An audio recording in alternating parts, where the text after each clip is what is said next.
সুপ্রিয় দর্শক আসসালামু আলাইকুম। জাতীয় দৈনিক সরেজমিন বার্তার পক্ষ থেকে আপনাদের স্বাগত।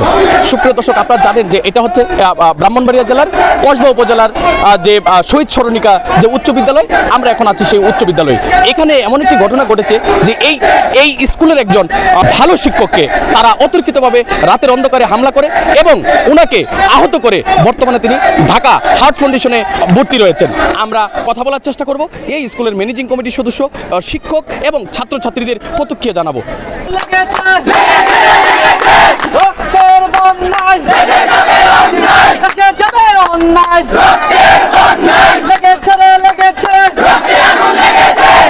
রফিক স্যারের সাথে যে অন্যায় হয়েছে এটার শাস্তি চাই। যারা এই কাজ করছে, স্যারের সাথে অনেক খারাপ হয়েছে, এর বিচার চাই। কাজ করছে তাদেরকে 24 ঘন্টার মধ্যে আইনের আওতায় আনা হোক এবং তার যথাযথ শাস্তি হোক। আমার স্যারের সাথে হয় এই অন্যায় আমি মানি না। রফিক স্যারকে যে এইভাবে মিথ্যা অপবাদে মারা হলো, আমরা ওর বিচার চাই। স্যার খুবই ভালো ছিল, স্যার খুবই সহজ সরল ছিল, খুবই ভালো ছিল। স্যারকে মিথ্যা অপবাদে মারা হয়েছে, আমরা এর বিচার চাই। আমরা এখানে আজকে দাঁড়াইছি আমাদের পিতৃতুল্য শিক্ষক জনাব রফিকুল ইসলাম স্যারকে কিছু সন্ত্রাসীরা আক্রমণ করেছে, অতর্কিত হামলা করেছে অন্ধকার সময়ে। তো আমরা তাদের বিচার চাই, তাদের বিচারের দাবিতে আমরা সবাই এখানে সমবেত হয়েছি। আমরা তাদের বিচারের দাবি নিয়ে আজকে মানববন্ধন করতেছি। আমরা সুষ্ঠু বিচার কামনা করছি। যদি গ্রামবাসীরা সুষ্ঠু বিচার না করে, আমরা আমাদের বড় ভাইরা আছে এখানে, তাদের মাধ্যমে আমরা র্যাপিড অ্যাকশন নিব।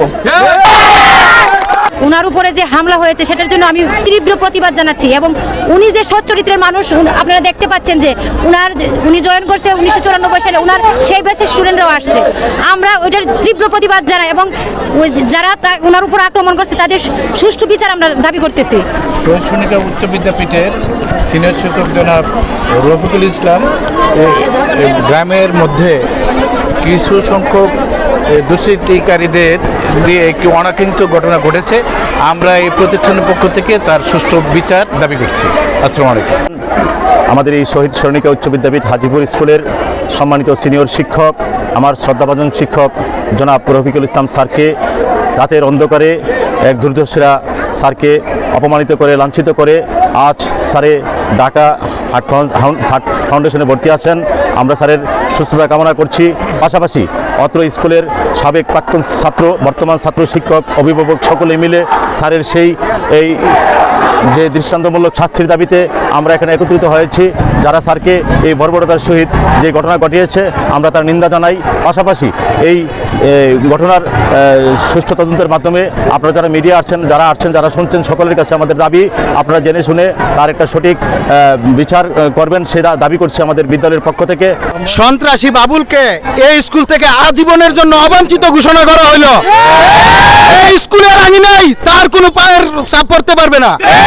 এই স্কুল থেকে আজীবনের জন্য সন্ত্রাসী বাবুলকে অবাঞ্ছিত ঘোষণা করা হলো। শামীম আহমেদ, সরেজমিন বার্তা, কসবা।